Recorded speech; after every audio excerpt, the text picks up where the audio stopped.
ہم وہی کہیں گے جو ہمارا دین ہم کو بتاتا ہے، عمل کرو تو تمہارا بھلا ہے۔ بسم اللہ الرحمن الرحیم۔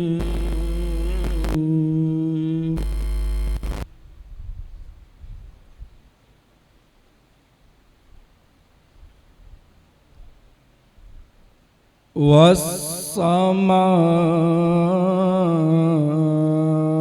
والطارق وما أدراك ما الطارق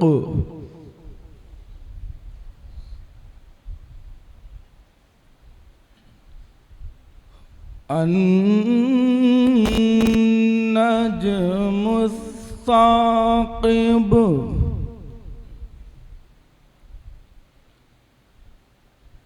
إن كل نفس لما عليها حافظ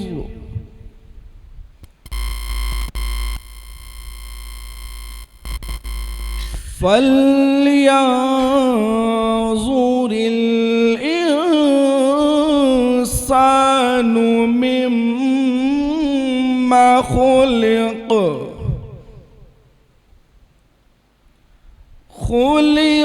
من ماء دافق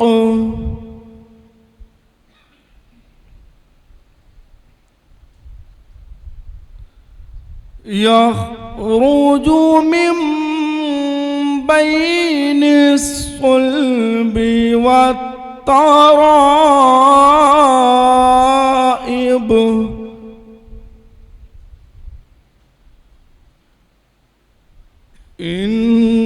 إنه على رجعه لقادر يوم تبلى السرائر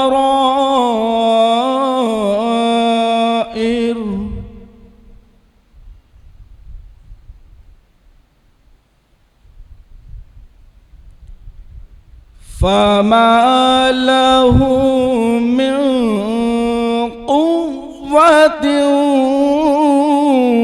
ولا ناصر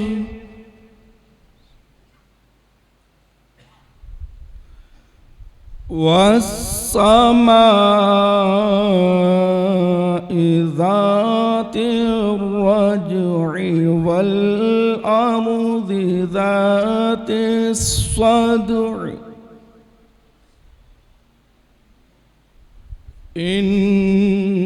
إنه لقول فصل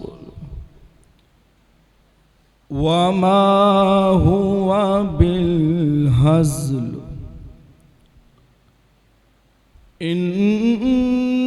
إنهم يكيدون كيدا وأكيد كيدا فمهل الكافرين أمهلهم رويدا صدق الله العظيم۔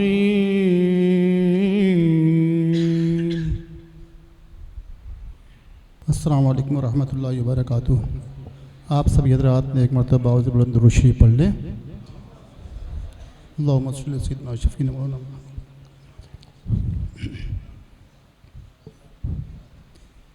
سرکار انبیاء شہ ابرار کے سوا، سرکار انبیاء شہ ابرار کے سوا، اور مونس ہے کون احمد مختار کے سوا، رو رو کے مغفرت کی دعائیں کریں گے وہ، محشر میں کون پوچھے گا سرکار کے سوا، محشر میں کون پوچھے گا سرکار کے سوا۔ ایک مرتبہ درود شریف پڑھ لیں۔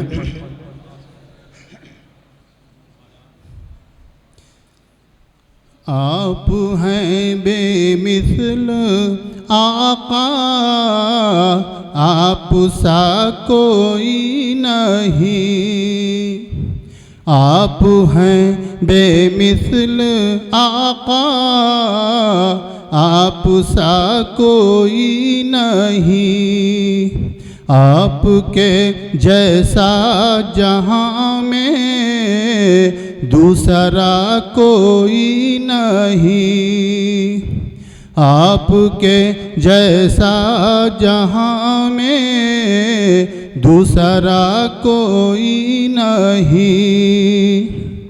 یوں تو دنیا میں ہزاروں ہیں ثنا خوان نبی، یوں تو دنیا میں ہزاروں ہیں ثنا خوان نبی،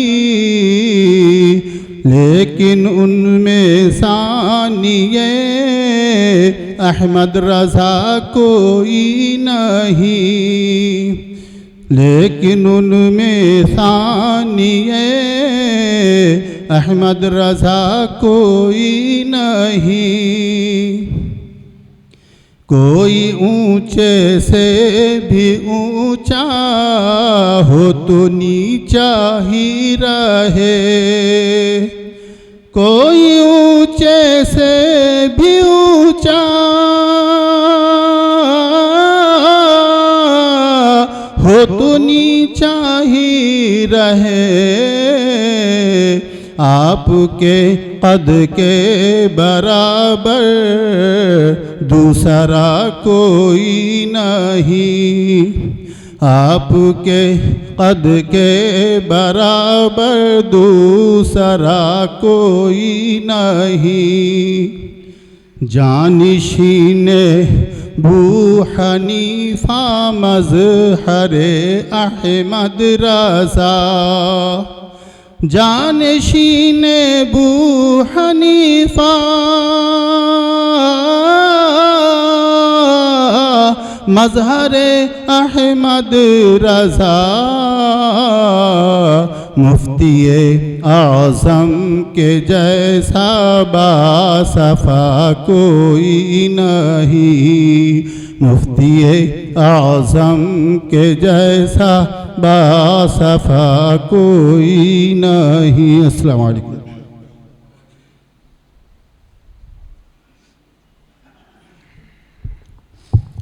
اب آپ کے سامنے خطیب ذیشان واعظ حق بیان حضرت علامہ و مولانا مفتی الحاج محمد ساجد علی صاحب قبلہ رضوی مصباحی تشریف لا رہے ہیں۔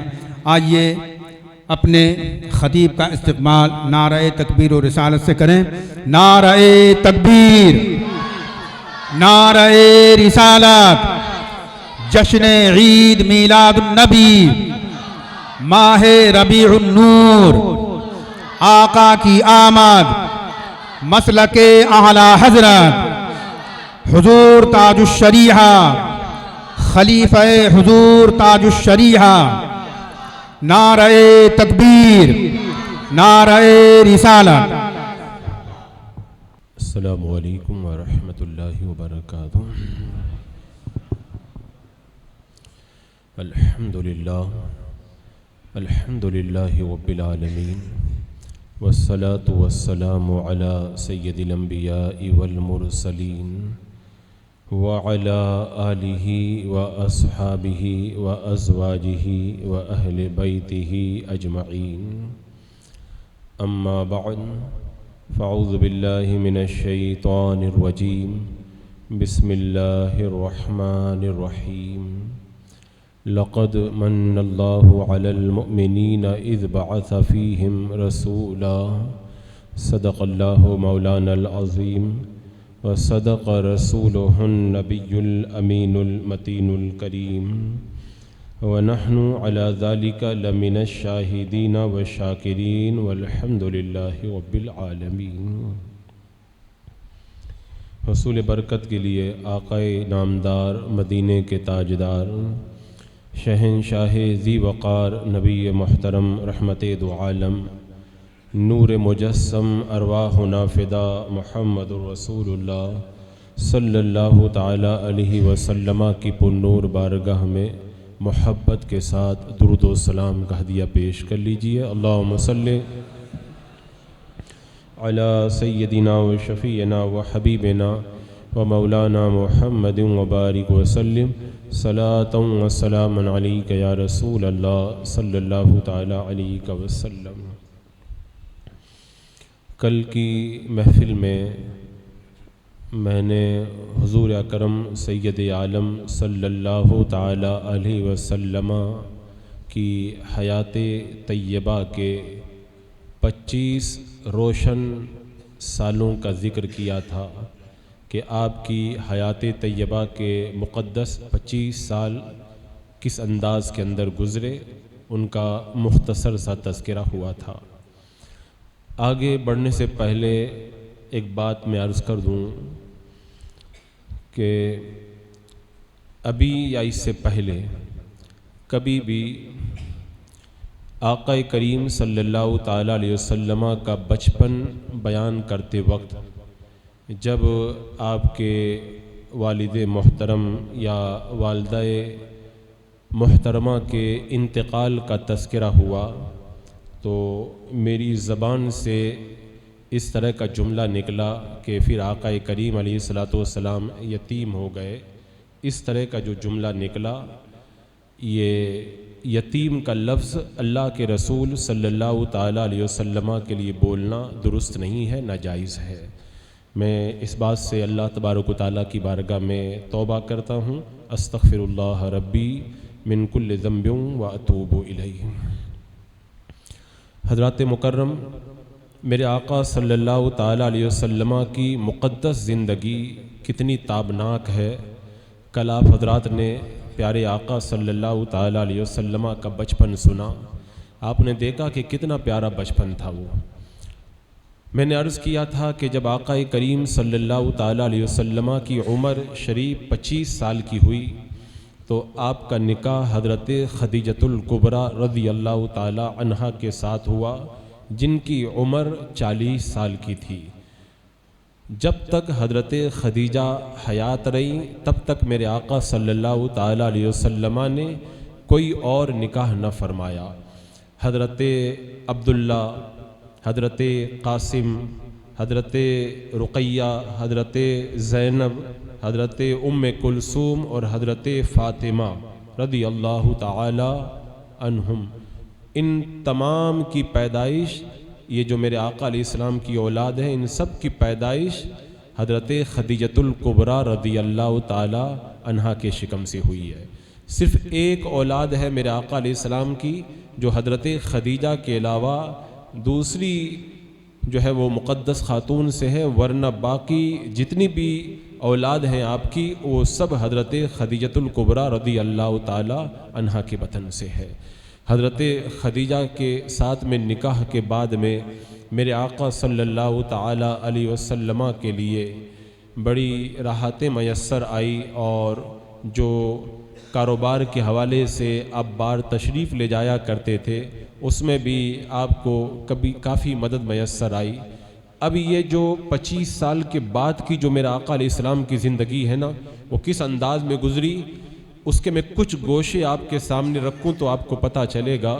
ایک صحابی کا بیان ہے کہ ایمان لانے سے پہلے ایک بار اللہ کے رسول صلی اللہ تعالیٰ علیہ وسلم سے میں نے کوئی سودا کیا اور میں اپنے گھر پہ گیا، یہ بول کر کے چلا گیا ابھی میں تھوڑی دیر میں آتا ہوں۔ میں گھر گیا نا تو گھر جا کر کے میں بھول گیا اور مجھے یاد ہی نہیں رہا۔ 3 دن کے بعد میں جب میں وہاں پہ میں آیا نا تو اللہ کے رسول صلی اللہ تعالیٰ علیہ وسلم اسی مقام کے اوپر کھڑے تھے۔ اب 3 دن تک آپ میرا وہیں پر انتظار کرتے رہے اور 3 دن کی تاخیر کے باوجود بھی آپ نے کوئی ناراضگی نہیں ظاہر فرمائی، صرف اتنا فرمایا کہ تم وعدہ کر کے چلے گئے تھے اور میں تمہارے انتظار میں رہ گیا۔ بتاؤ، وعدہ وفا کرنا اور پھر وعدہ وفا کرنے کے لیے 3 دن تک اسی جگہ پر کھڑا رہنا، یہ کتنی بڑی بات ہے۔ اب آپ دیکھیں، یہ 25 سال کے بعد کی حیات طیبہ اور پہلے یعنی کل 40 سال اعلان نبوت تک کے جو ایام ہیں، اللہ کے رسول علیہ السلام نے کن لوگوں کے درمیان گزارے؟ جو کفر و شرک میں مبتلا تھے، چوری ان میں عام تھی، شراب نوشی عام تھی، خیانت عام تھی، وعدہ خلافی عام تھی، بہت سارے جرائم کا وہ ارتکاب کرتے تھے، اور اس کے علاوہ ان کے اندر بہت ساری خرابیاں معاشرے کے اندر موجود تھی۔ لیکن میرے آقا صلی اللہ تعالیٰ علیہ وسلم 40 سال تک ان کے درمیان رہے، لیکن نہ تو کسی غلط رسم کے اندر آپ نے شرکت کی، نہ کسی بد اخلاقی میں آپ نے شرکت کی، نہ کسی ناجائز کام میں آپ شریک ہوئے، یہاں تک کہ وہ اپنے بتوں پر جو چڑھاوا چڑھاتے تھے، میرے آقا علیہ السلام کی بارگاہ میں جب اس طرح کا کوئی کھانا آتا تھا آپ اسے کبھی بھی نہیں کھایا کرتے تھے۔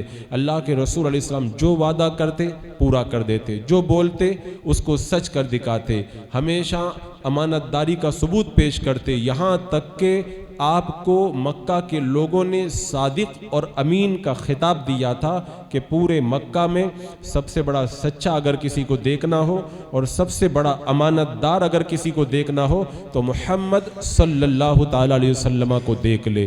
سب کہتے تھے کہ مکہ کے اندر ان سے بڑا سچا کوئی نہیں اور ان سے بڑا امانت دار کوئی نہیں۔ آپ کی خوبیاں، آپ کے اخلاق، آپ کے کمالات، ان سب چیزوں کا پورے مکہ میں شہرہ تھا۔ میں زیادہ لمبی گفتگو نہ کر کے صرف ایک بات کہوں گا، جب اللہ کے رسول صلی اللہ تعالیٰ علیہ وسلم نے اعلان نبوت کیا تو بہت سارے لوگ آپ کے دشمن ہوئے تھے، اور دشمن کا کام کیا ہوتا ہے؟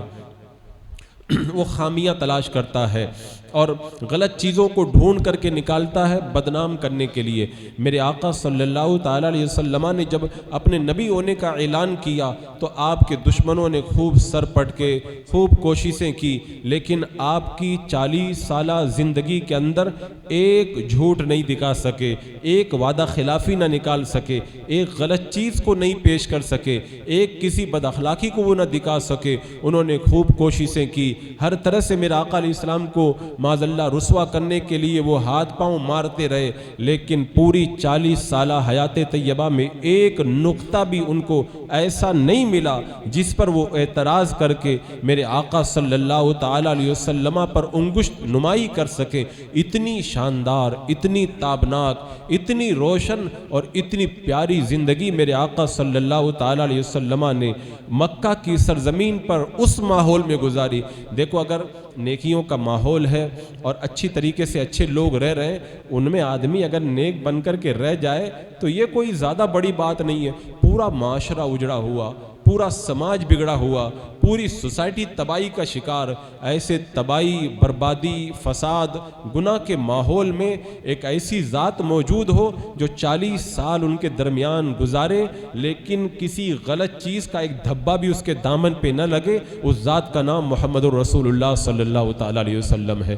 میرا آقا علیہ السلام کی حیات طیبہ آگے بڑھتی رہی۔ جب 35 سال کی عمر شریف ہوئی آقا کریم صلی اللہ تعالیٰ علیہ وسلم کی، تو اس وقت تاریخ کا ایک اور موڑ آیا۔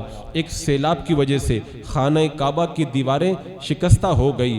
اب انہوں نے آپس میں مشورہ کیا کہ خانہ کعبہ کو پھر سے بنایا جائے، دروازہ اونچا کر دیا جائے تاکہ پانی کے بہاؤ کی وجہ سے خانہ کعبہ کو کسی طرح سے کوئی نقصان نہ پہنچے۔ اب مشورہ ہوا، لیکن وہ سب لوگ ڈر رہے تھے کہ خانہ کعبہ کو شہید کرنا پھر دوبارہ سے بنانا کہیں عذاب نہ آ جائے۔ انہوں نے چندہ اکٹھا کیا، وہ تھے کافر، تھے برے لیکن کعبہ کی عظمت کو وہ لوگ سمجھتے تھے. انہوں نے حلال کمائی کا پیسہ اکٹھا کیا. جب حلال کمائی کا پیسہ اکٹھا ہو گیا سب جمع ہوئے. اب سب ڈر رہے ہیں خانہ کعبہ پہ پھاوڑا کون چلائے. آخر میں انہوں نے کہا ایک کام کرتے ہیں, ایک پھاوڑا چلا کے دیکھتے ہیں. جا کے سو جاتے ہیں اور دیکھیں گے رات میں اگر کوئی عذاب نہیں آیا نا ہم سمجھ جائیں گے کہ خانہ کعبہ تعمیر کرنے کی اجازت مل گئی ہے. عتبہ آگے بڑھا اور اس نے پھاوڑا چلایا. سب کانپ رہے تھے پتہ نہیں کیا ہو جائے گا, اور پھر جا کے سب اپنے گھروں میں سو گئے. رات میں دیکھا کہ کچھ بھی نہیں ہوا تو دوسرے دن آئے, بولے سب ٹھیک ہے, اب خانہ کعبہ کی جو عمارت شکستہ ہو گئی تھی اسے شہید کر کے دوبارہ سے خانہ کعبہ کی تعمیر ہو رہی ہے. میرے آقا صلی اللہ تعالیٰ علیہ وسلم بھی اس وقت خانہ کعبہ کی تعمیر کرنے کے اندر ان لوگوں کے ساتھ میں شریک ہوئے. آپ پتھر اٹھا کے اپنے مقدس شانوں پر پتھر اٹھا کے لا رہے تھے. آپ کے گورے گورے جو ہے وہ کندھے مبارک جو شانہ مبارک تھے ان میں بھی خراشیں آ گئی تھی. میرے آقا علیہ السلام نے خانہ کعبہ کی تعمیر میں بڑھ چڑھ کر کے حصہ لیا.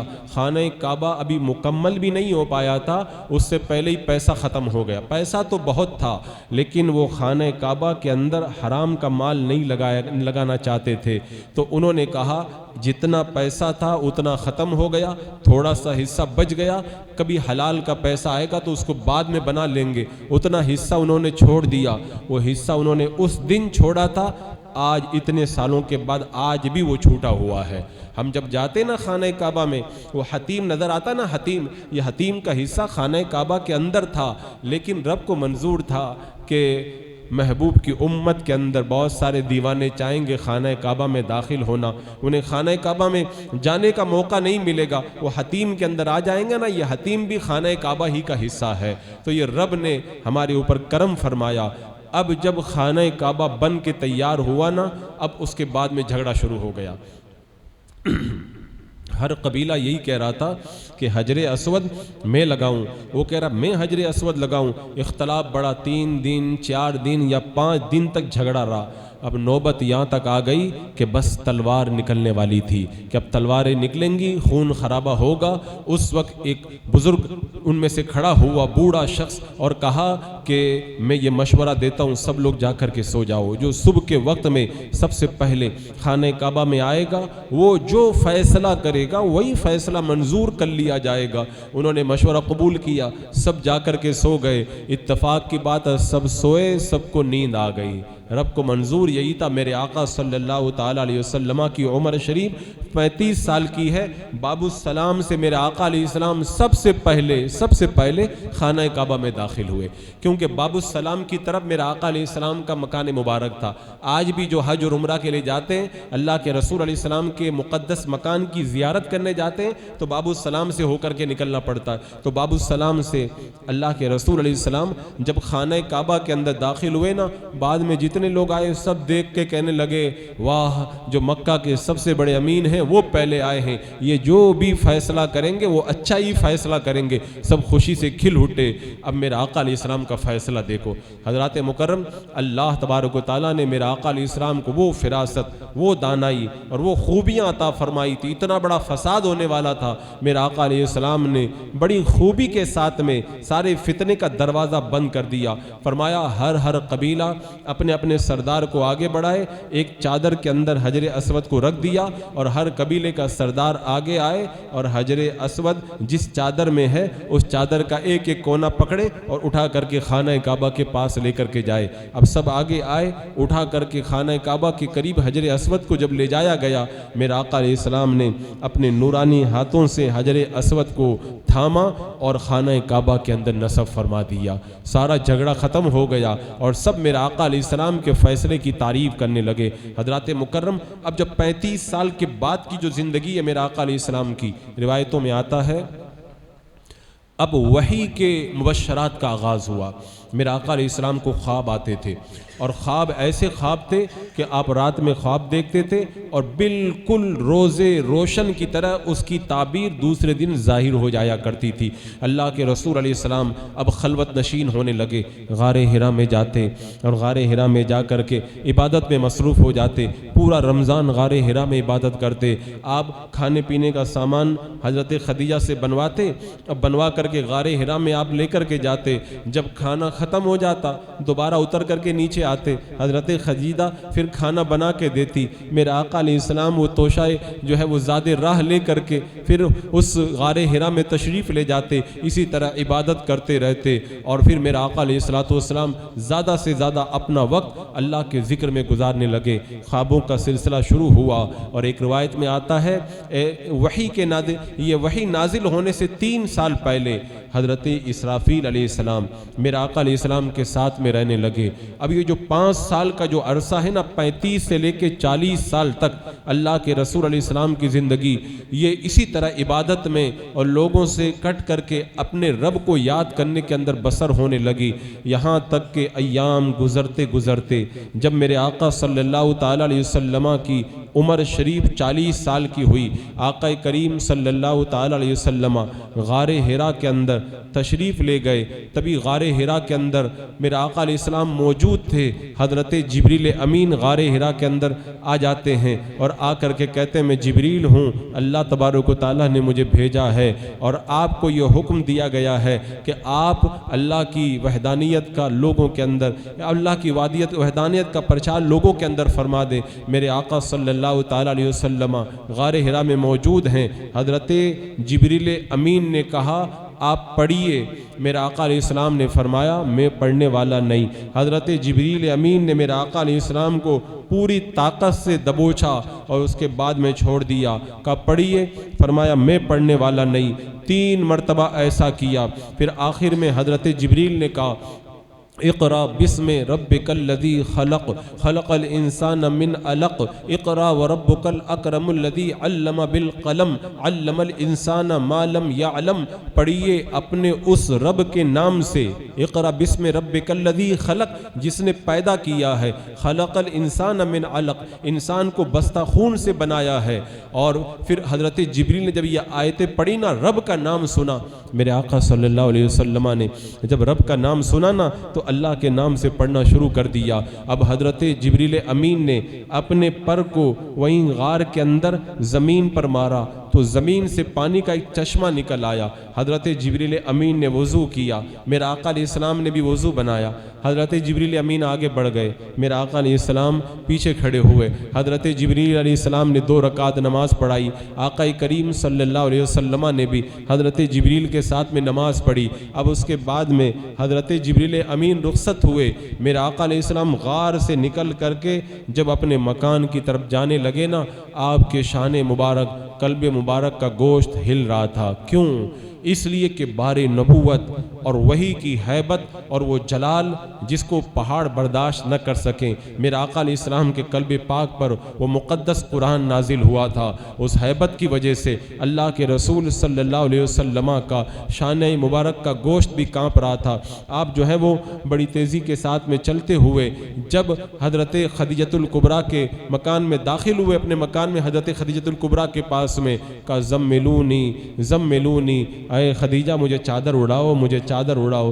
حضرت خدیجہ نے پوچھا کیا بات ہے؟ میرے آقا علیہ السلام نے پوری بات بتا دی۔ میرے آقا علیہ السلام نے جب بات بتائی نا، حضرت خدیجہ کی عظمتوں پہ قربان، کتنی پیاری بیوی میرے آقا علیہ السلام کو رب نے عطا فرمائی تھی، تسلی دیتی ہیں، کہتی ہیں یا رسول اللہ آپ جو ہے وہ غم نہ کریں، آپ تو غریبوں کی مدد کرتے ہیں، آپ تو پریشان حالوں کی مدد کرتے ہیں، لوگوں کا آپ بوجھ اٹھاتے ہیں، آپ تو اچھے اخلاق والے ہیں، آپ سچ بولتے ہیں۔ حضرت خدیجہ میرے آقا علیہ السلام کے کمالات کو بیان کرنے لگی، یا رسول اللہ آپ غم نہ کریں۔ اس کے بعد میں حضرت خدیجہ میرے آقا صلی اللہ علیہ وسلم کو لے کر کے اپنے چچا زاد ورقہ بن نوفل کے پاس گئی اور جانے کے بعد میں کہا کہ آپ ان کی بات سنیے، یہ کیا کہتے ہیں۔ میرے آقا علیہ السلام نے جب پوری بات بتائی نا تو ورقہ بن نوفل آسمانی کتابوں کا علم رکھتے تھے، انہوں نے جب سنا نا تو سن کر کے کہا یہ تو وہی فرشتہ ہے جو حضرت موسیٰ علیہ السلام پہ آیا کرتا تھا. اور جب میرے آقا علیہ السلام کی پوری بات سنی تو پھر حضرت ورقہ بن نوفل نے کہا کہ کاش میں اس زمانے میں زندہ رہتا جب لوگ آپ کو مکہ سے نکال دیں گے. کہا مجھے لوگ مکہ سے نکال دیں گے؟ تو حضرت ورقہ بن نوفل نے کہا جو بھی یہ پیغام حق لایا ہے نا قوم نے اس کے ساتھ میں یہی سلوک کیا ہے. اگر میں اس وقت ہوتا تو آپ کی مدد کرتا. میرے آقا صلی اللہ علیہ وسلم وہاں سے پلٹے ہیں. اب وہی کی چاشنی کیا کہنا. آج صدیوں بعد جب ہم قرآن پڑھ رہے ہیں تو ہمیں وہ لذتیں مل رہی ہیں جو قرآن جو نبی اکرم صلی اللہ علیہ وسلم کے وسیلے سے ہم تک پہنچا. تو وہ قرآن جس سینہ مصطفیٰ پہ وحی کی شکل میں نازل ہوا ہوگا اس میں کتنا لطف ہوگا, کتنا مزہ ہوگا, کتنی چاشنی ہوگی. اللہ کے رسول علیہ السلام کو لطف یاد آتا, وہ مزہ یاد آتا. آپ پر عجیب کیفیت رہتی, وحی کا انتظار کرتے, پھر قرآن اترے, پھر وہ قرآن کا لطف. آپ پر جب یہ کیفیت طاری ہوتی نا تو آپ جب کچھ کرنے کے لیے آگے بڑھتے حضرت جبریل امین آتے, تسلی دیتے. ایک زمانہ گزر گیا, ایک زمانہ گزر گیا. ایک زمانہ گزرنے کے بعد میں میرے آقا علیہ السلام غار حرا سے آ رہے تھے نا تو دیکھا کہ آسمان میں اور زمین کے بیچ میں ایک تخت کرسی لگی ہے, اس پر حضرت جبریل امین بیٹھے ہوئے ہیں. پھر وہی نازل ہونے کا وقت آ گیا. میرے آقا علیہ السلام پر ایک ہیبت طاری ہوئی. جلدی سے آپ گھر میں گئے, کہا اے خدیجہ مجھے چادر اڑاؤ. میرے آقا علیہ السلام چادر اوڑھ کے سو گئے نا. حضرت جبریل امین آئے, کہا یا ایھا المدثر قم فانذر وربک فکبر وثیابک فطہر والرجز فہجر. اے چادر اوڑھ کر سونے والے اٹھ جائیے, ڈر سنائیے, اپنے رب کی بڑائی بولیے, اپنے کپڑوں کو خوب پاک کیجئے. اب دوبارہ پھر وہی نازل ہوئی, وہی کی لذتیں میرے آقا علیہ السلام کو ملی. اب اس کے بعد میں جب وہی کا سلسلہ جب شروع ہو گیا نا تو پھر وہی برابر جو ہے وہ نازل ہوتی رہی. میرے آقا علیہ السلام نے ابتدا کے اندر چونکہ کھلم کھلا لوگوں کو دین کی طرف بلانے کا حکم نہیں تھا تو میرے آقا علیہ السلام اندر اندر دین کی طرف لوگوں کو دعوت دیتے.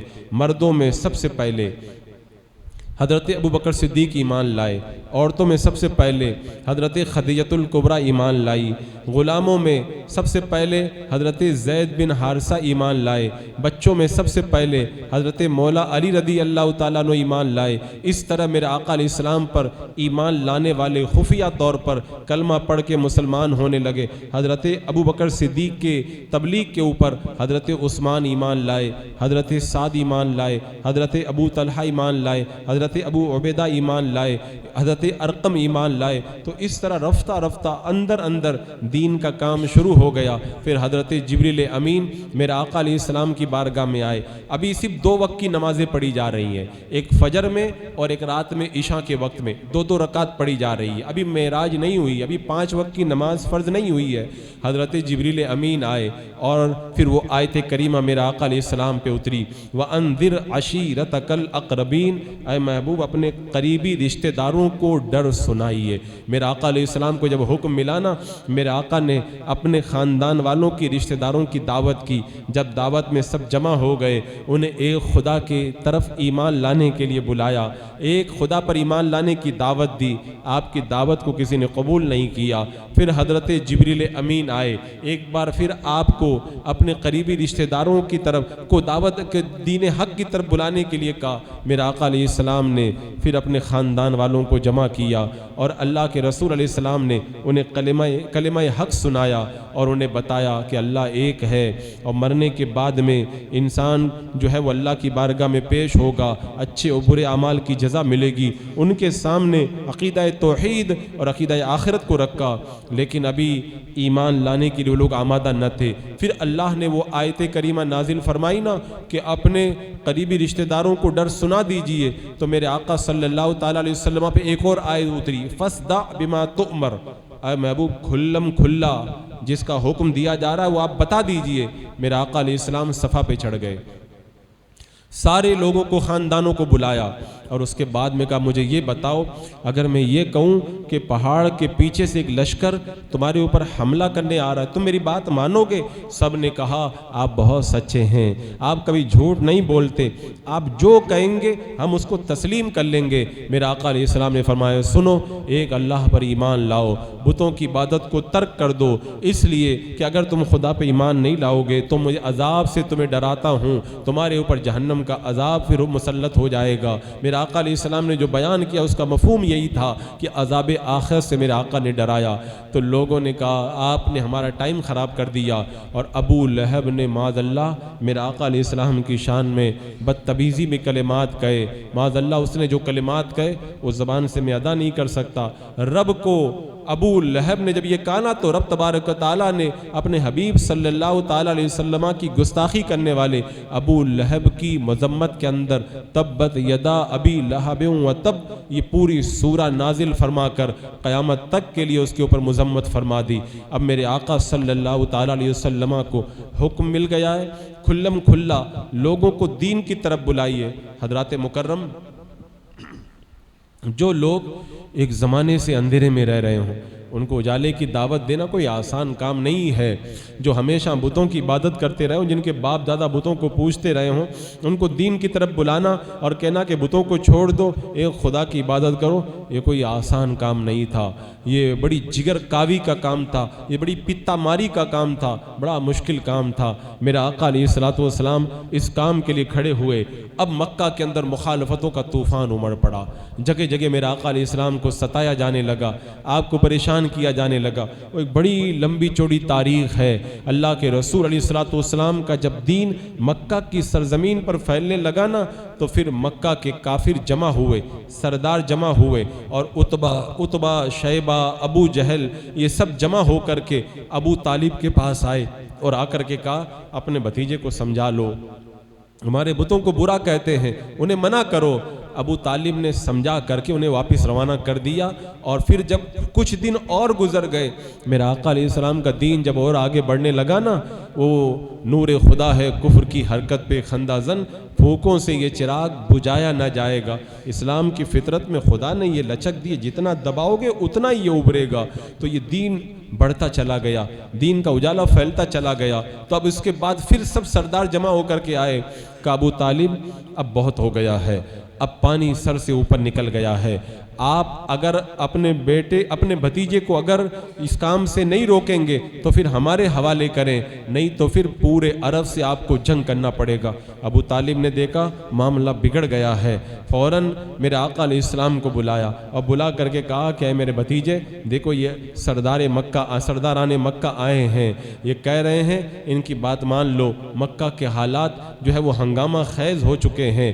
جب میرے آقا علیہ السلام نے دیکھا نا کہ ابو طالب ہر موڑ پہ ساتھ دیتے تھے، آج ابو طالب بھی ساتھ چھوڑ رہے ہیں، تو میرے آقا کو کسی دنیا کے کسی انسان کے ساتھ کی ضرورت بھی نہیں تھی۔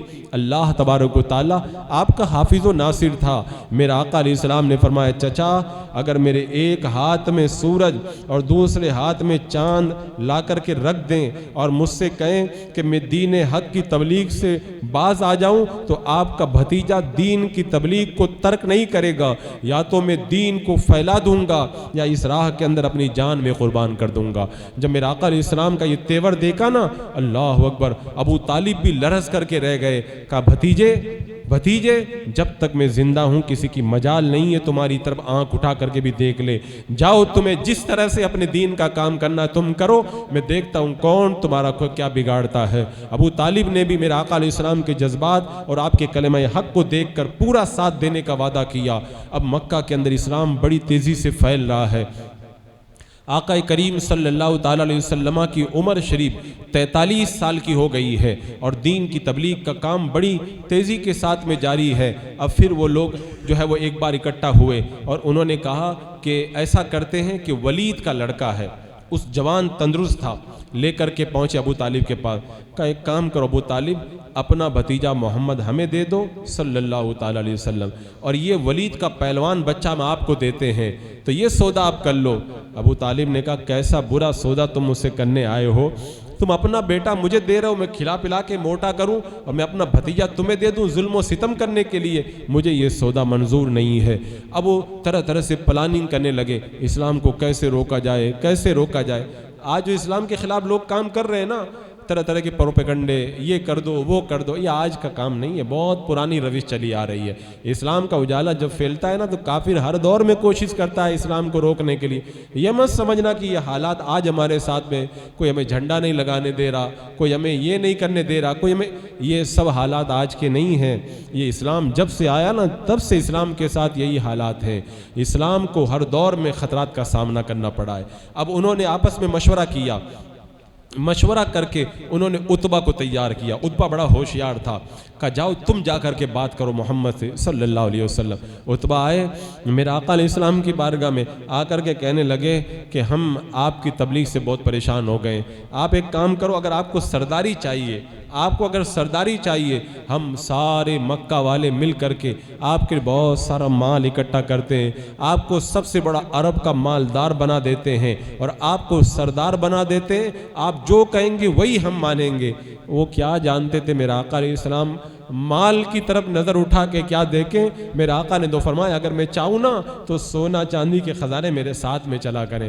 میرا آقا علیہ السلام ٹھوکر مار دینا تو زمین کے خزانے نکل کر کے باہر آ جائیں۔ اللہ نے اپنے حبیب کو اتنی طاقت دی ہے، خود رب نے فرمایا تھا محبوب کی بارگاہ میں جبریل امین کو بھیجا تھا کہ جاؤ تم نبی بادشاہ بننا چاہتے ہو یا نبی بندہ بننا چاہتے ہو؟ میرا آقا علیہ السلام نے بادشاہ بننا گوارا نہیں کیا، بندہ بن کے زندگی گزارنا گوارا کیا۔ تو یہ جس کی شان ہو اس آقا کو مالداری کا جو ہے وہ لالچ دیا جائے معاذ اللہ۔ تو میرا آقا علیہ السلام نے عتبہ کی بات سنی نا، فرمایا عتبہ تم کہہ چکے میری بات سنو۔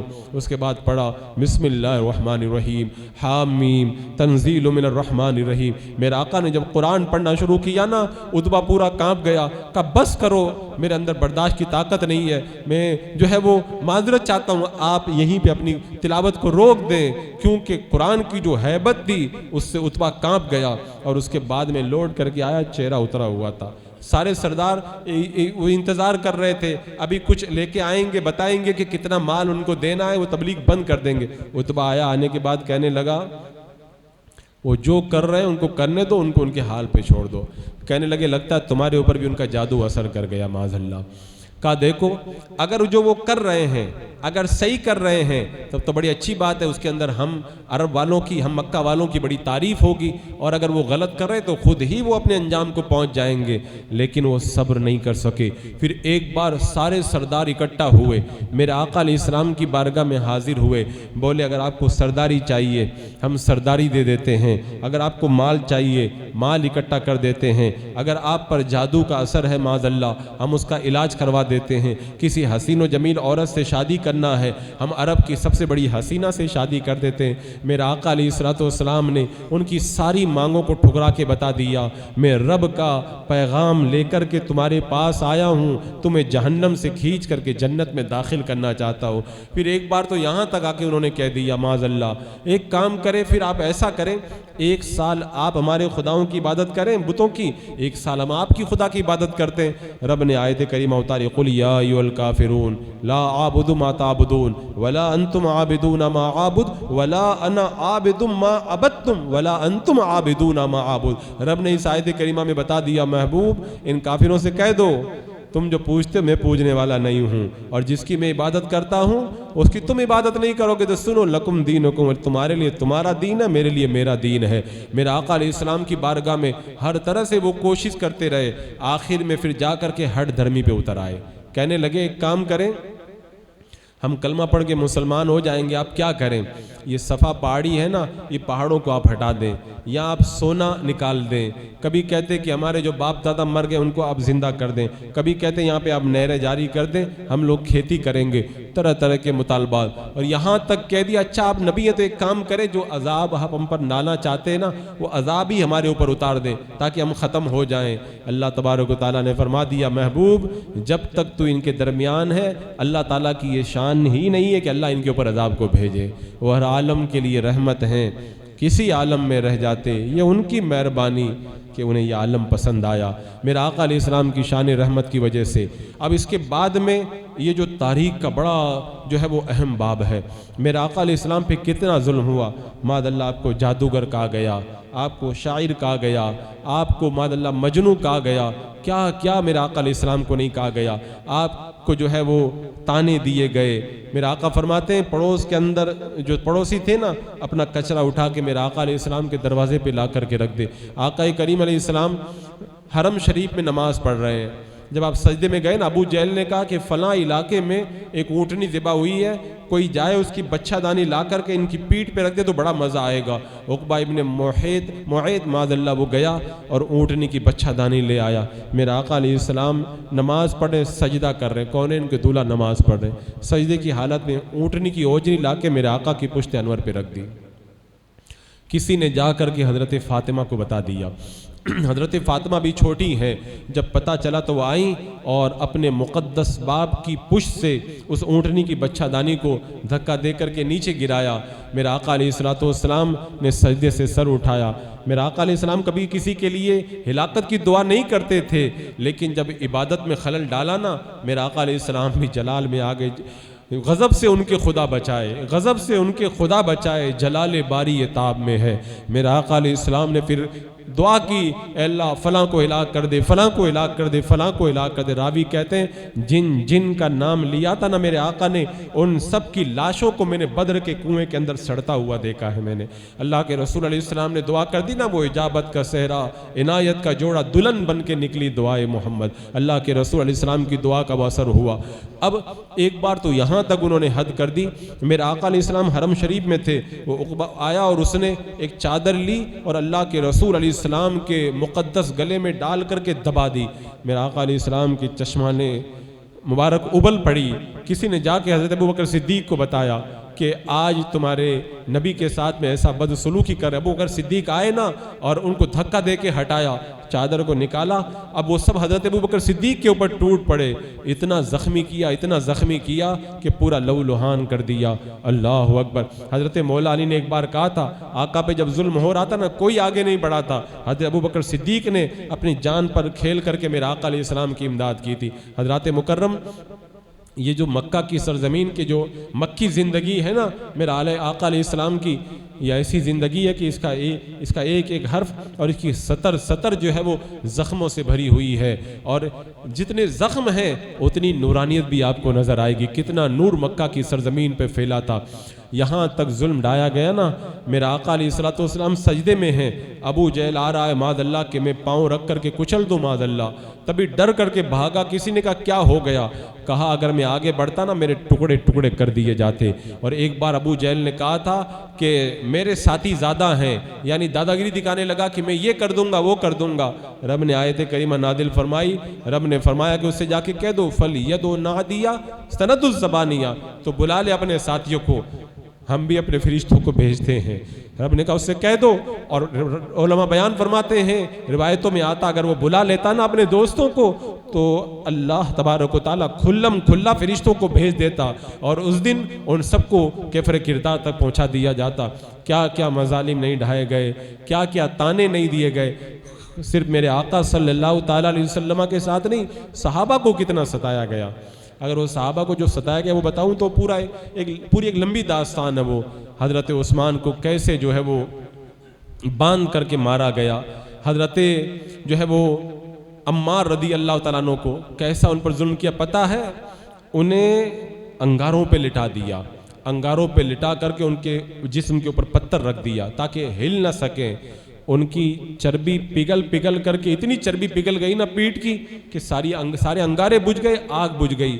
مدینہ میں ایک بار حضرت عمر نے دیکھا حضرت عمار کی پیٹ کو کہ بالکل سفید ہے، ایک دم جلی ہوئی۔ پوچھا کہ عمار یہ کیا؟ تو حضرت عمار نے بتایا کہ وہ اس طرح مجھے کافروں نے انگاروں پہ لٹایا تھا، اور اس کے بعد میں اس کے انگاروں کی وجہ سے میری چربی پگھل گئی تھی، تب سے یہ نشانات ہیں۔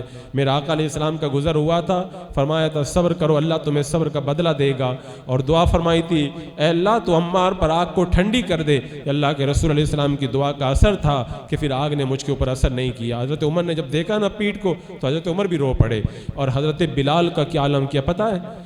جو لوگ گئے ہیں حج اور عمرہ کرنے ان کو پتہ ہے مکہ میں کتنی گرمی ہوتی ہے. یہاں پہ تو 30, 32, 33 میں ہماری حالت خراب ہو جاتی ہے, وہاں 40, 44, 45 ڈگری تک جو ہے وہ گرمی پہنچ جاتی ہے. اتنی سخت گرمی رہتی ہے. اور اتنی, میں نے کل بھی کہا تھا ان بچوں کو آگے مت بیٹھنے دیا کرو, کوئی تو دانا ہو, ان کو پیچھے کر, درود پاک پڑھیں آپ حضرات, اللہم صلی, ان سب کو پیچھے کر دو, بچوں کو سب کو اٹھا کے پیچھے کر دو. اللہم صلی علی سیدنا مولانا محمد وبارک وسلم صلاۃ و سلام علیک یا رسول اللہ صلی اللہ تعالی علیہ وسلم. مکہ کی گرمی بڑی مشہور ہے, اور میں نے بتایا تھا کہ وہاں پہ کتنی سخت گرمی رہتی ہے. جو حاجی لوگ جاتے ہیں ان کو پوچھو, اپنے ہوٹل سے نکل کر کے جب حرم شریف جاتے ہیں نا, حرم شریف, تو بالکل چہرہ جھلس جاتا ہے, اتنی لو کے ایسے تھپیڑے چلتے ہیں وہاں پر, ایسے لو کے تھپیڑے چلتے ہیں. اس مکہ کی سرزمین پر گرم گرم ریت پر ایک ایک ریت کا ذرہ ذرہ جو جلتا ہے, اس پر حضرت بلال کو لٹا دیتے, اور لٹا کر کے ایک آدمی آپ کے اوپر کھڑا ہو جاتا, اور اس کے بعد میں حضرت بلال کا سانس تک, دم تک گھٹنے لگتا, سانس لینا مشکل ہو جاتا, اور پھر اس کے اوپر سے مارا جاتا. لیکن حضرت بلال اتنی مار کھا کے بھی کہتے تھے اللہ ایک ہے. وہ کہتے تھے اللہ کا انکار کر دو, بتوں کو مان لو, کہتے نہیں اللہ ایک ہے. یہ دیوانے تھے. حضرت عمار کی ماں حضرت سمیہ کو ابو جہل نے ایمان لانے کی وجہ سے ناف کے نیچے نیزہ مارا. حضرت سمیہ اسی مار کی وجہ سے شہید ہو گئی. اسلام کی راہ میں پہلا خون اگر کسی کا گرا ہے تو وہ حضرت عمار کی ماں حضرت سمیہ کا گرا ہے. حضرت عمار کے والد حضرت یاسر کو بھی اتنا مارا گیا, وہ بھی شہید ہو گئے. حضرت مکرم میں تمام صحابہ کی وہ داستان نہیں بیان کر سکتا کتنا ظلم ہوا. حضرت ابو ذر ایمان لائے نا, روزانہ آ کے کہتے تھے میں مسلمان ہو گیا ہوں, سب ٹوٹ پڑتے, خوب مارتے. حضرت ابو بکر صدیق رضی اللہ تعالیٰ عنہ حرم شریف میں کھڑے ہوئے نا, اللہ کی وحدانیت کا اعلان کیا, بتوں کی مذمت کی نا, ان کو اتنا مارا, چہرہ پورا سوج گیا. جہاں پر بھی ہاتھ لگاتے تھے نا, پورے بال ہاتھ میں آ جاتے تھے, ناک آنکھیں سب مل کر کے ایک ہو گئی, اور ہوش نہیں آیا شام تک. یہ سارے زخم صحابہ نے اٹھائے ہیں. آج ہم جو صحابہ کا نام لیتے ہیں, ان کو سلام پیش کرتے ہیں, انہوں نے قربانیاں ہمارے اور آپ کے لیے دی ہیں. ہم جو شیعوں کا رد کرتے ہیں, ان نام کے مولائیوں کا رد کرتے ہیں, کیوں کرتے ہیں؟ جنہوں نے اتنا کچھ ہمارے لیے کیا, ان صحابہ کی شان میں لوگ بھونکتے ہیں, بدتمیزی کرتے ہیں, ان صحابہ کی شان میں گستاخی کرتے, تو کیا ہمارا خون نہیں جلے گا؟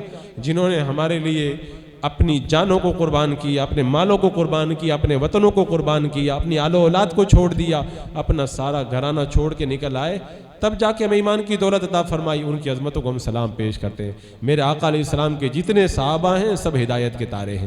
حضرات مکرم جب ظلم بڑھ گیا تو پھر میرے آقا علیہ السلام کی عمر شریف 45 سال کی ہوئی.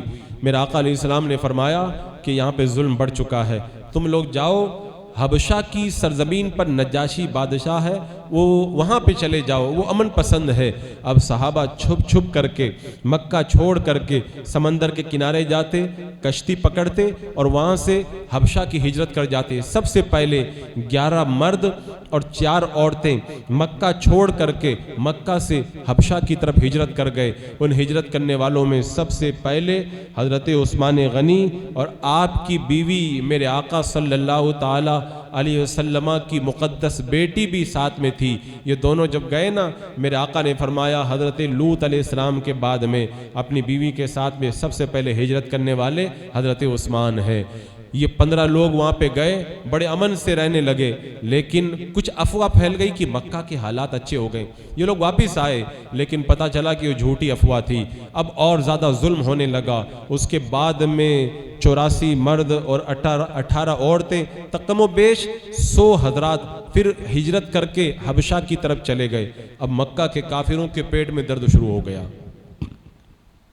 کہ یہ سب حبشہ جا رہے ہیں, وہاں پہ آرام سے اللہ کی عبادت کر رہے ہیں, کہہ رہے ہیں کچھ کرنا چاہیے. بہت سارا مال جمع کیا, اور مال جمع کرنے کے بعد میں انہوں نے کچھ لوگوں کو عمرو بن عاص کے ساتھ میں بھیجا. وہ گئے نجاشی کے دربار میں, کہا ہمارے کچھ لوگ بے دین ہو گئے ہیں, وہ یہاں پہ آ گئے, ان کو آپ ہمارے حوالے کر دیجئے. کہا جب تک میں ان کی بات نہیں سنوں گا نا تمہارے حوالے نہیں کروں گا. ان کو بلایا. حضرت جعفر بن ابی طالب رضی اللہ تعالیٰ عنہ وہ بھی دربار میں آئے. حبشہ کے بادشاہ نجاشی نے پوچھا بتاؤ کیا معاملہ ہے؟ حضرت جعفر نے جو دربار میں تقریر کی تھی نا، بڑی پیاری تقریر فرمائی، اللہ اکبر، کہا ہم لوگ گمراہیت کے دلدل میں پھنسے تھے، ہم لوگ ظلم و ستم کرتے تھے، کفر و شرک میں مبتلا تھے، ہم بد اخلاقی کا شکار تھے، ہمارے اندر یہ برائی تھی، یہ برائی تھی، اللہ نے اپنا ایک نبی ہمارے اندر بھیجا، انہوں نے ہمیں کفر و شرک سے نکالا، ہمیں گناہوں کے ماحول سے نکالا، ہمیں بڑی روشنی عطا فرمائی، ہم ان پر ایمان لے آئے۔ تو نجاشی کے اوپر اس کا بڑا اثر ہوا، لیکن جب یہ مکہ کے کافر آئے تو انہوں نے دیکھا کہ جو ہے پانسا پلٹ رہا ہے، تو انہوں نے ایک داؤں چلا، کہا اچھا ایک کام کریں بادشاہ، ان سے آپ پوچھیں کہ عیسیٰ علیہ السلام کے بارے میں یہ کیا کہتے ہیں۔ وہ یہ سمجھ رہے تھے کہ یہ عیسائی ہے، عیسائی عیسیٰ علیہ السلام کو خدا یا خدا کا بیٹا مانتے ہیں، اور مسلمان انہیں خدا یا خدا کا بیٹا نہیں مانتے۔ جب ان سے پوچھے گا، یہ صحیح بات بتائیں گے تو بادشاہ غصہ ہو جائے گا اور ان کو سزا دے گا۔ جب حضرت عیسیٰ علیہ السلام کے بارے میں پوچھا نا بادشاہ نے، حضرت جعفر نے سورہ مریم کی تلاوت شروع کر دی، بتا دیا حضرت عیسیٰ علیہ السلام اللہ کے بندے اور اللہ کے رسول ہیں۔ جب قرآن کی آیتیں سنی نا بادشاہ نے آنکھوں سے آنسو ٹپک پڑے، رو پڑا بادشاہ۔ قرآن میں ہے نا وَإِذَا سَمِعُوا مَا أُنزِلَ إِلَى الرَّسُولِ تَرَىٰ أَعْيُنَهُمْ تَفِيضُ مِنَ الدَّمِ، جب وہ قرآن سنتے ہیں نا تو ان کی آنکھوں سے آنسو ٹپک پڑتے۔ بادشاہ رو پڑا، تنکا اٹھا کر کے کہتا ہے تم نے جو بتایا حضرت عیسیٰ علیہ السلام کے بارے میں وہ ایک تنکے کے برابر ہی اس کے اندر کوئی کمی نہیں ہے، واقعی وہ اللہ کے بندے اور اللہ کے رسول ہیں۔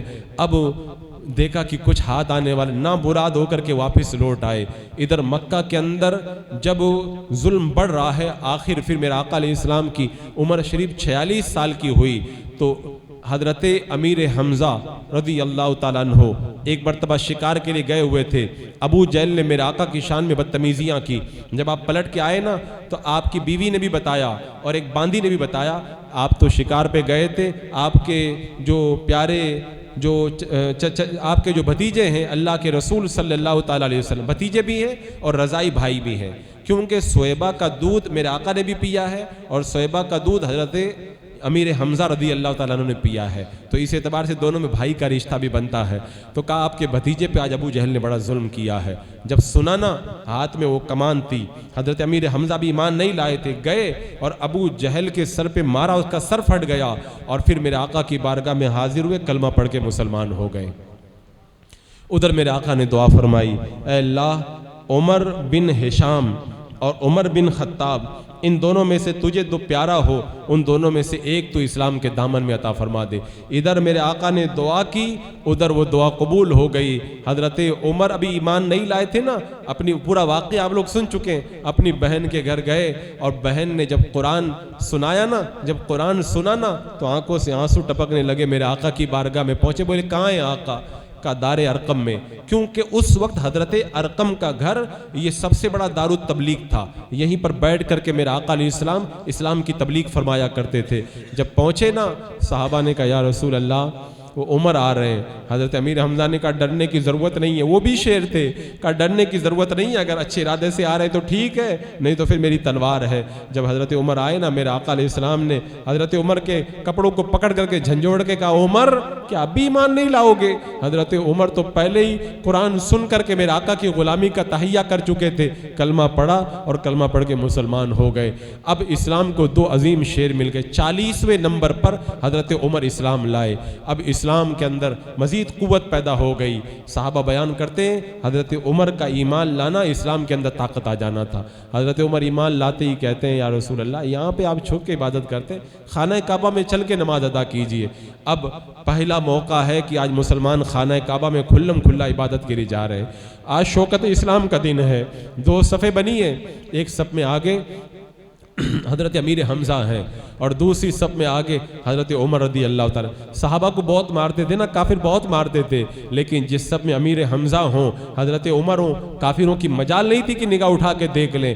حرم میں پہنچے، حضرت عمر نے اپنے ایمان لانے کا اعلان بھی کر دیا اور بتا دیا کہ اب اگر کسی نے میرے آقا کے خلاف کچھ کیا تو اس کی خیریت نہیں ہے۔ صحابہ بیان کرتے ہیں پہلے کافر ہم کو بہت مارا کرتے تھے، ہم جب کلمہ پڑھ کے مسلمان ہوئے نا، غریب غریب صحابہ تھے، غربا صحابہ تھے، دبے ہوئے صحابہ تھے اس زمانے کے اندر، تو ہم کو بہت ستایا کرتے تھے، لیکن جب عمر ایمان لائے نا تو کافر ہمیں مارتے تھے نا، ہم بھی ان کو واپس مارا کرتے تھے۔ حضرت عمر کے ایمان لانے سے پہلے وہ ہمیں مارتے تھے، لیکن حضرت عمر جب ایمان لے آئے، حضرت امیر حمزہ ایمان لے آئے، اللہ نے ہمیں بھی طاقت عطا فرمائی، ہم بھی ان سے لڑا کرتے تھے، ہم بھی حرم میں جا کے نماز پڑھنے لگے۔ اللہ نے حضرت عمر کے ذریعے اسلام کو طاقت اور اسلام کو قوت عطا فرمائی۔ اب یہ جب دو شیر اسلام کے دامن میں آ گئے، اب کافر تل ملانے لگے، اب کیا کرے؟ میرے آقا علیہ السلام کی عمر شریف 47 سال کی ہو گئی۔ اب سارے کافر جمع ہوئے، کہتے ایک کام کرتے ہیں، ان کا بائیکاٹ کر دیتے ہیں، کیونکہ جب بائیکاٹ ہو جائے گا لوگ ان سے ملیں گے نہیں تو اسلام کا جو معاملہ ہے وہیں پر رک جائے گا۔ سب جمع ہوئے، ایک دستاویز تیار کیا گیا، آج سے ان کے مسلمانوں کے ساتھ یا ان کا جو بھی ساتھ دیں گے بنی ہاشم، ان کے ساتھ میں کوئی شادی بیاہ نہیں کرے گا، کوئی لین دین نہیں کرے گا، ان سے بات چیت نہیں کرے گا، ان سے کوئی سلام نہیں کرے گا، ان سے کوئی تعلق نہیں رکھے گا، ان کو کوئی سامان نہیں۔ پورا سوشل بائیکاٹ کا دستاویز لکھا گیا اور لکھ کر کے خانہ کعبہ کے اندر رکھ دیا گیا۔ اور میرے آقا صلی اللہ تعالی علیہ وسلم اپنے غلاموں کے ساتھ میں شاب ابی طالب ایک گھاٹی ہے، اس گھاٹی میں چلے گئے۔ آپ بھی گئے اور جو خاندان کے تھے آپ کے، وہ ایمان نہیں لائے تھے، وہ بھی اندر چلے گئے، ابو طالب بھی ساتھ میں گئے۔ اب اندر یہ 3 سال تک سوشل بائیکاٹ چلا ہے، 3 سال تک سوشل بائیکاٹ چلا ہے، کھانا پینا بند، شادی بیاہ بند، بول چال بند۔ یہ 3 سال کیسے گزارے اسے میں نہیں بتا سکتا، 2-4 باتیں بتاتا ہوں، اس سے آپ سمجھ جانا کہ کیسے گزرے 3 سال۔ صحابی بیان کرتے ہیں کہ مسلمانوں کے بچے بھوک کی وجہ سے اندر روتے تھے تو کافی تالیاں بجا بجا کے ہنستے تھے۔ حضرت سعد کہتے ہیں ایسی بھوک لگتی تھی، کھانا نہیں ملتا تھا۔ ایک بار بھوک سے میں بیتاب تھا، اندھیرا تھا، نیچے پاؤں کے نیچے کوئی آ گیا، میں نے اٹھا کے منہ میں ڈال لیا، دیکھا تو وہ چمڑے کا ٹکڑا تھا، میں نے اس کو گیلا کر کے اپنے حلق کے نیچے اتار لیا۔ ایسے مشکل دن تھے، باہر کے لوگ سامان بیچنے آتے تھے، اس کو اندر نہیں جانے دیتے تھے، اور اگر کوئی بیچنے جاتا تھا مہنگا خرید کر کے خود لے لیتے تھے، مسلمانوں کو نہیں دینے دیتے تھے۔ کافر کسی مسلمان سے ملاقات بھی نہیں کرنے دیتے، اتنا سخت بائیکاٹ کیا، 3 سال گزر گئے۔ میرا آقا علیہ السلام ہم گنہگاروں کے لیے 3 سال تک اس گھاٹی کے اندر رہے، ہمارے تک ایمان کی دولت پہنچانے کے لیے۔ یہ کوئی معمولی بات نہیں ہے، ہم سیرت سنتے نا، ایسے سن کے نکل جاتے ہیں۔ اللہ کے رسول علیہ السلام کی جب سنتیں بیان کی جائیں، شریعت کے احکام بیان کیے جائیں تو بہت سارے لوگ اگنور کرتے، توجہ نہیں دیتے ہیں۔ اگر کبھی سوچو نا، سیرت پڑھو نا کہ اللہ کے رسول نے کیسی قربانیاں دی ہیں تو کلیجہ کانپ جاتا ہے۔ جو نبی اتنا مہربان ہو اپنی امت پہ، اس نبی کو چھوڑ کر کے ہم کیوں در بدر کی ٹھوکریں کھائیں؟ ٹھوکریں کھاتے پھرو گے، ان کے در پہ پڑ رہو، قافلہ تو اے رضا اول گیا آخر گیا، یا رسول اللہ تیرے ٹکڑوں پہ پلیں، غیر کی ٹھوکر پہ نہ ڈال، جھڑکیاں کھائیں کہاں چھوڑ کے صدقہ تیرا۔ اللہ کے رسول علیہ السلام کے در کو چھوڑ کے ہمیں کیا ملے گا؟ کہیں کچھ میسر نہیں آئے گا۔ میرے آقا صلی اللہ تعالی علیہ وسلم 3 سال تک رہے۔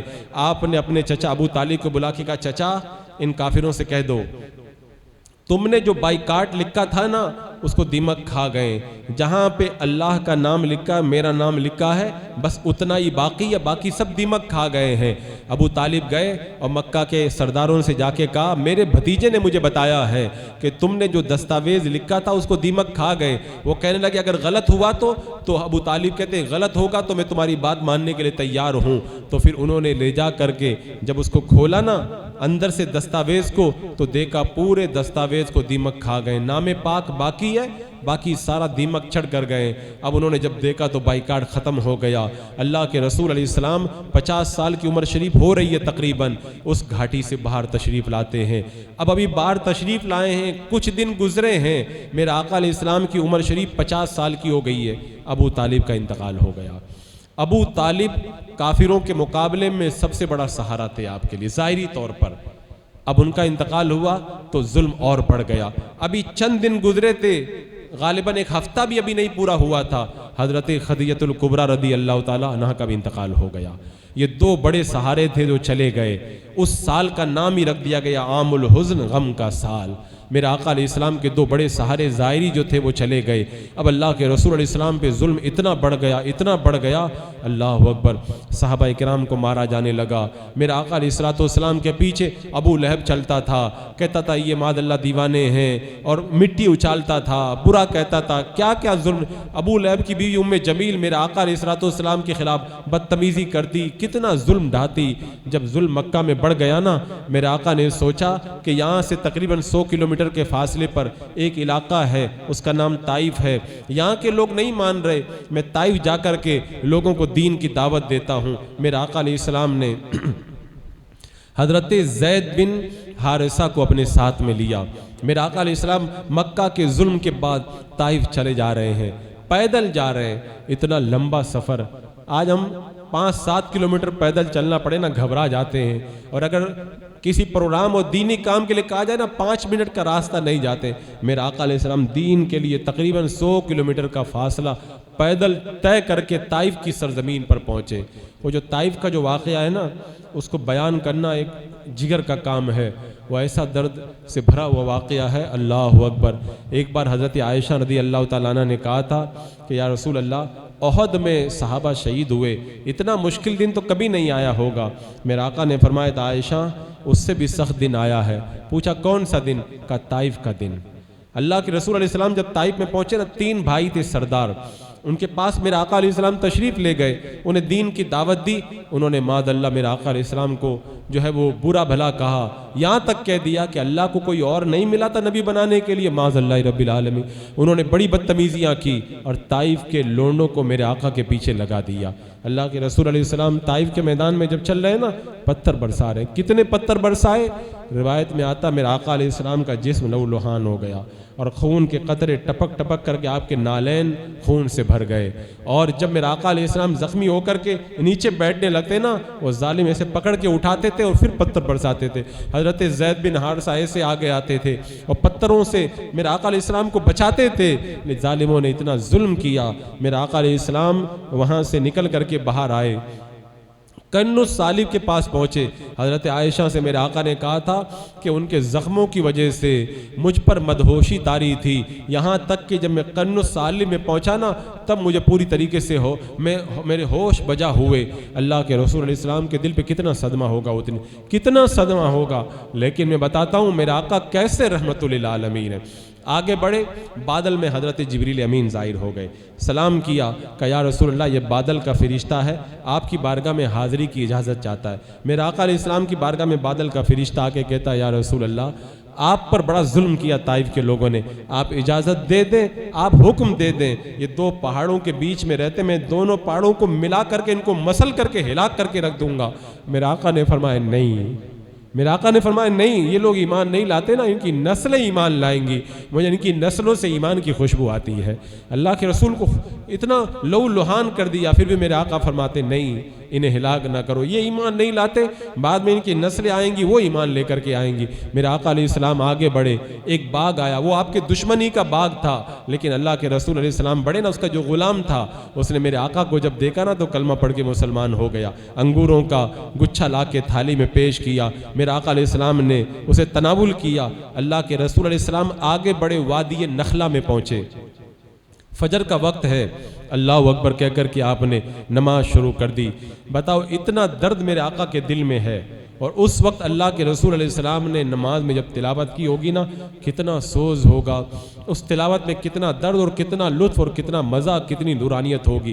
جب تلاوت سنی نا، وہیں پہ جنات بھی تھے، وہ بھی تلاوت سن رہے تھے، دوڑ کر کے گئے، اپنی قوم کو بلا کے لائے. ارے آج ہمارے نخلا کے اندر ایک ایسے نبی آئے، قرآن پڑھ رہے، سنو تو سنتے چلے جاؤ، اتنا مزہ آتا ہے سننے کا. پوری جناتوں کی قوم آ گئی، میرے آقا کی بارگاہ میں حاضر ہوئی، انہوں نے قرآن سنا، قرآن سن کے پوری قوم مسلمان ہو گئی. رب نے بتا دیا محبوب وہ ایمان نہیں لاتے نا، اللہ نے اس قوم کو تیرے پاس میں ایمان لانے کے لیے بھیج دیا ہے. اللہ اکبر. میرا آقا علیہ الصلوۃ والسلام کے دامن کرم سے وابستہ ہوئے سورہ جن اسی موقع پہ نازل ہوئی تھی. اب اللہ کے رسول علیہ السلام جب آگے بڑھے نا تو آپ کو پتا تھا اگر مکہ کے ظالموں کو پتا چل جائے گا نا کہ مجھ پر اتنا ظلم ہوا ہے تو بہت تانا دیں گے. آپ ایک سردار کی پناہ لے کر کے میرے آقا علیہ السلام مکہ کے اندر داخل ہوئے، اور جب قلب اطہر پہ یہ صدمہ پہنچا نا، رب تبارک و تعالیٰ نے اپنے حبیب کی دلجوئی کے لیے، اپنے حبیب کی تسلی کے لیے، اپنے حبیب کو خوشیوں سے مالا مال کرنے کے لیے غالباً اسی 50 سال کی عمر کے اندر معراج عطا فرمائی، اور بتا دیا محبوب تمہارے دل پہ بڑا صدمہ ہے، آؤ اللہ مکہ میں آؤ، میرا دیدار کر لو، تمہارے سارے غم دور ہو جائیں گے۔ اللہ اکبر۔ اب میرے آقا علیہ السلام کی عمر شریف 51 سال کی ہوئی۔ حج کے موسم میں مدینہ سے اور الگ الگ علاقوں سے قافلے آتے تھے۔ میرے آقا صلی اللہ تعالیٰ علیہ وسلم حاجیوں کو تبلیغ کرنے کے لیے جاتے تھے تو ابو لہب پیچھے پیچھے چلتا تھا، کہتا تھا ان پر ایمان مت لانا، ان کوئی مسلمان مت ہونا، یہ میرا بھتیجا معاذ اللہ پاگل ہے، معاذ اللہ یہ ہے، بدتمیزی کرتا، پیچھے سے برا برا کہتا۔ رات کا وقت ہوتا، جب سب چلے جاتے، میرا آقا علیہ السلام رات کے وقت میں منی کی سرزمین پر عقبہ جو گھاٹی ہے اس کے دامن میں پہنچے۔ مدینہ منورہ کے 6 لوگ آئے ہوئے تھے۔ میرے آقا علیہ السلام نے انہیں بتایا میں اللہ کا رسول ہوں، تم ایک خدا پہ ایمان لے آؤ۔ وہ 6 لوگ آپس میں کہنے لگے کہ مکہ کے یہودی باتیں تو کرتے ہیں، ایک آخری نبی آنے والے ہیں، ہم ان پر ایمان لائیں گے، اس کے بعد میں کافروں کو کچل کر کے رکھ دیں گے۔ انہوں نے کہا اچھا موقع ہے، ان سے پہلے ہم لوگ ایمان لے آتے۔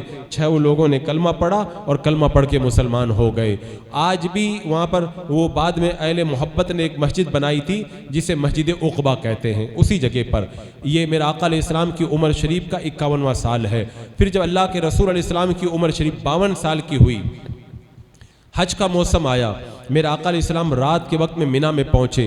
مدینہ منورہ سے 12 لوگ آئے ہوئے تھے۔ میرے آقا علیہ السلام نے انہیں ایمان کی دعوت دی، انہیں اسلام کی تعلیمات اور اسلام کے احکام سے آگاہ کیا۔ جب انہوں نے سنا نا، ان کے دل پر بڑا اثر ہوا، وہ بھی کلمہ پڑھ کے مسلمان ہو گئے۔ انہوں نے کہا یا رسول اللہ، آپ ہمارے ساتھ میں کوئی پڑھانے کے لیے ایک بندے کو بھیج دیجئے۔ میرے آقا علیہ السلام نے حضرت مصعب ابن عمیر کو بھیجا کہ جاؤ تم مدینے میں جا کر کے پڑھاؤ۔ یہ پہلے معلم ہیں مدینہ منورہ کے اندر۔ مدینہ منورہ پہنچے نا، انہوں نے گھر گھر جا کے اسلام کی تبلیغ شروع کر دی۔ حضرت سعد بن معاذ کے پاس میں گئے نا، وہ جو ایمان لائے تھے میرے آقا علیہ السلام کی بارگاہ میں، حضرت سعد بن معاذ نے ایمان قبول کیا، ان کا پورا قبیلہ اوس کلمہ پڑھ کے مسلمان ہو گیا۔ مدینے میں ایمان کی روشنی پھیل رہی ہے۔ اللہ کے رسول علیہ السلام کی عمر شریف جب 53 سال کی ہوئی، حج کا موسم آیا، وہی منی کی وادی ہے، عقبہ کی دامن میں رات کے وقت میرے آقا پہنچے۔ حضرت عباس بھی ساتھ میں ہیں۔ مدینہ منورہ سے 72 لوگ آئے ہوئے تھے۔ کتنے؟ 72 لوگ۔ میرے آقا علیہ السلام پہنچے، انہیں اسلام کی تبلیغ فرمائی، اسلام کی دعوت دی، تو پھر وہ کئی سوالات میرے آقا علیہ السلام سے کرنے لگے۔ تو اللہ کے رسول علیہ السلام نے ان کو بتایا۔ وہ کہنے لگے اگر ہم ایمان لے آئیں اور کبھی اللہ تبارک و تعالیٰ آپ کو غلبہ عطا فرما دیں، آپ ہم کو چھوڑ تو نہیں دیں گے نا؟ میرا آقا نے فرمایا میرا جینا بھی تمہارے ساتھ ہے اور میرا وصال بھی تمہارے یہاں ہی ہے۔ میرا آقا نے فرمایا جو تم سے دوستی رکھے گا میرا دوست ہوگا، جو تم سے دشمنی رکھے گا وہ میرا بھی دشمن ہوگا، میں ہمیشہ تمہارے ساتھ میں ہوں۔ انہوں نے کہا اگر ایمان لے آئے تو ہمیں کیا ملے گا؟ میرا آقا نے فرمایا تمہیں جنت ملے گی۔ انہوں نے کہا یا رسول اللہ ہاتھ بڑھائیے، ہمیں کلمہ پڑھا کے مسلمان بنا لیجئے۔ 72 مدینے کے لوگ کلمہ پڑھ کے مسلمان ہو گئے۔ اب یہ مدینے میں ایمان کا اجالا پھیلا۔ انہوں نے کہا یا رسول اللہ آپ مدینہ آ جائیں، یہاں کے لوگ ظلم کرتے، مدینہ آئیں، مدینہ منورہ میں ہم آپ کو ہر طرح کی سہولت دیں گے۔ میرا آقا علیہ السلام نے فرمایا ابھی مجھے اجازت نہیں ملی۔ اب مکہ میں جو ظلم ہو رہا تھا صحابہ پہ، مدینے میں جب ایمان کی روشنی پھیلی نا، اللہ کے رسول صلی اللہ تعالیٰ علیہ وسلم نے فرمایا کہ اے میرے صحابہ تم لوگ مدینہ چلے جاؤ۔ اب مدینہ جانے کا سلسلہ شروع ہو گیا۔ اب صحابہ ایک ایک کر کے مدینہ جا رہے ہیں۔ سب سے پہلے حضرت ابو سلمہ مدینہ جانے کے لیے نکلے، اپنی بیوی ام سلمہ اور اپنے بیٹے سلمہ کو لے کر کے۔ لیکن جب حضرت ابو سلمہ نکلے نا تو ان کی بیوی کے گھر والے آئے، ام سلمہ کو اپنے یہاں لے کر کے چلے گئے، اور حضرت ابو سلمہ کے خود گھر والے آئے، اپنے پوتے کو لے کر اپنے گھر چلے گئے۔ حضرت ابو سلمہ اکیلے مدینہ منورہ روانہ ہو گئے۔ حضرت سہیب جانے لگے نا مدینہ تو کافروں نے راستہ روک لیا۔ آپ نے کہا سارا مال میں تم کو دیتا ہوں، مجھے چھوڑ دو، مدینہ جانے دو۔ پورا مال دے دیا اور مدینہ منورہ روانہ ہو گئے۔ میرے آقا نے فرمایا تھا سہیب تم نے بڑا پیارا سودا کیا ہے، بہت نفع والا سودا کیا ہے۔ اب صحابہ ایک ایک کر کے مدینہ جا رہے ہیں۔ حضرت ابو بکر صدیق نے کہا یا رسول اللہ میں بھی جاؤں؟ فرمایا تمہیں میرے ساتھ میں چلنا ہے۔ مدینہ مکہ خالی ہو رہا ہے مسلمانوں سے، مدینہ مسلمان جا رہے ہیں۔ اب مدینے میں میرے آقا رہ گئے، حضرت ابو بکر رہ گئے، حضرت علی رہ گئے، یا تو وہ صحابہ رہ گئے جو جانے کی طاقت نہیں رکھتے تھے، یا وہ صحابہ رہ گئے جو کافروں کی قید میں تھے اور وہ جانے کے اوپر قدرت نہیں رکھتے تھے۔ باقی اکثر مسلمان ایک ایک کر کے سب مدینہ منورہ جا رہے ہیں. کافر پیچھا کرتے تھے, پکڑ کر کے مارتے تھے, چھپ چھپ کے صحابہ جاتے تھے. لیکن حضرت عمر جب گئے نا, چھپ کر کے نہیں گئے, خانہ کعبہ میں آئے, طواف کیا, اور طواف کرنے کے بعد میں کہا سن لو میں مدینہ جا رہا ہوں, کسی کی ماں نے اگر دودھ پلایا ہو تو آ کے عمر کو روک کر کے دکھائے. ایسے کھلم کھلا اعلان کر کے آپ مدینہ منورہ کی طرف روانہ ہوں. اور حضرت عمر کو روکنے کی طاقت بھی کس کے اندر تھی. اب صحابہ سب مدینے چلے گئے. میرے آقا علیہ السلام کو ابھی مدینہ منورہ جانے کا اذن نہیں ملا ہے. اب اللہ کے رسول علیہ السلام کی ہجرت کی باری آ رہی ہے. یہ اللہ کے رسول علیہ السلام کی مکی زندگی کا ایک باب تھا. میرے آقا علیہ السلام کی عمر شریف 53 سال کی ہو گئی ہے. یہ 53 سالہ زندگی کا میں نے ہلکا سا تذکرہ آپ کے سامنے کیا. انشاءاللہ کل کی محفل میں پھر مدنی زندگی کا تذکرہ ہوگا. اللہ رب قدیر اپنے حبیب علیہ السلام کی مقدس زندگی سے ہم سب کو مالا مال فرمائے. استغفر اللہ ربی من کل ذنب واتوب الیہ. السلام علیکم.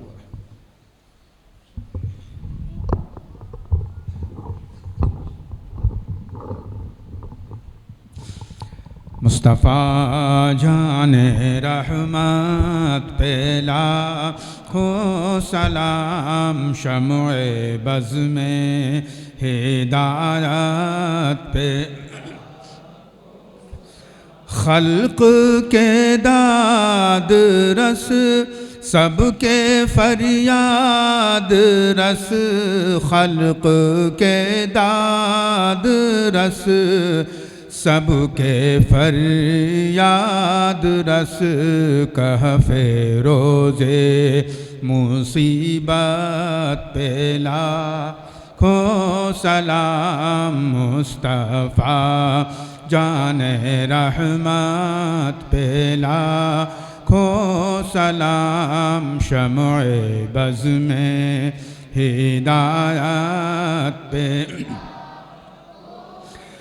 عرش کی زیب و زینت پہ عرشی درود, عرش کی زیب و زینت پہ عرشی درود, فرش کی طیب و نزہت پہ لاکھوں سلام, مصطفیٰ جان رحمت پہ لاکھوں سلام, شمع بز میں ہدایت پہ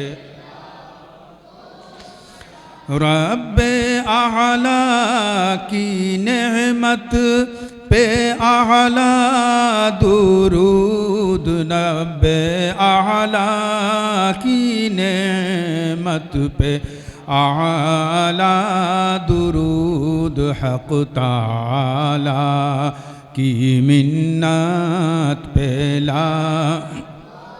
سلام, مصطفیٰ جان رحمت پہ لاکھوں سلام, شمع بز میں ہدایت پہ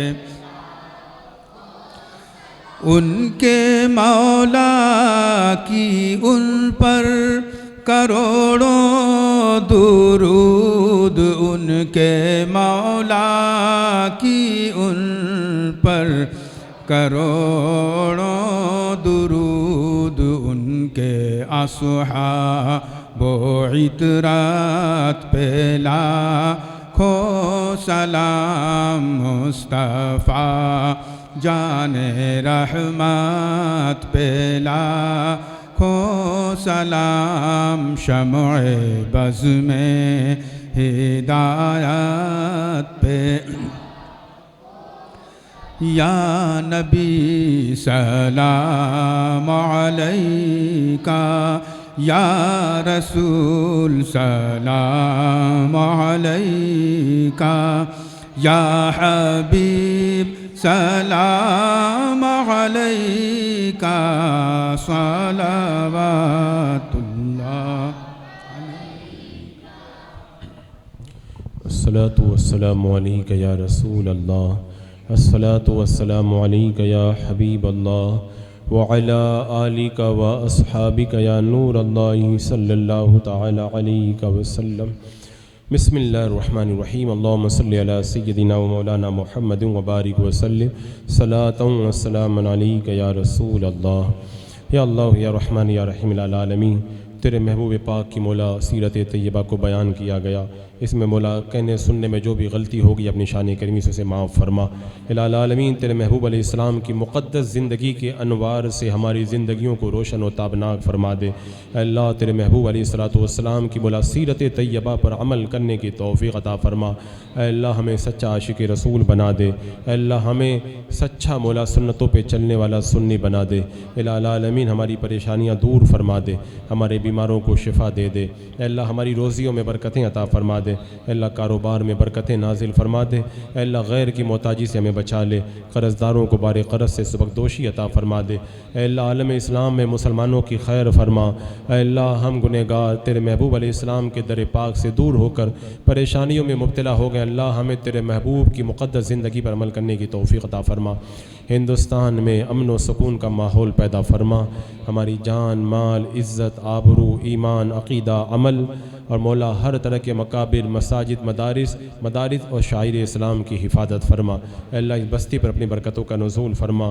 اے اللہ یہاں کے مقتدی بوڑھے جوان چھوٹے بڑے مائیں بہنیں، یہاں کے ذمہ داران اساتذہ، یہاں کے طلبہ، یہاں کے اراکینین اور جو بھی مولا معاونین ہیں جنہوں نے بھی مولا اس محفل پاک کو سجانے میں حصہ لیا، اللہ سب کو مولا اپنے محبوب کے میلاد پاک کے صدقے میں دنیا و آخرت میں خوب سے خوب عطا فرما۔ ربنا تقبل منا انك انت السميع العليم وتب علينا انك انت التواب الرحيم ان الله وملائكته يصلون على النبي يا ايها الذين امنوا صلوا عليه وسلموا تسليما اللهم صل على سيدنا وشفيعنا وحبيبنا ومولانا محمد وبارك وسلم صلاة وسلام عليك يا رسول الله۔ جب دم واپسی ہوں یا اللہ لب پہ لا الہ الا اللہ۔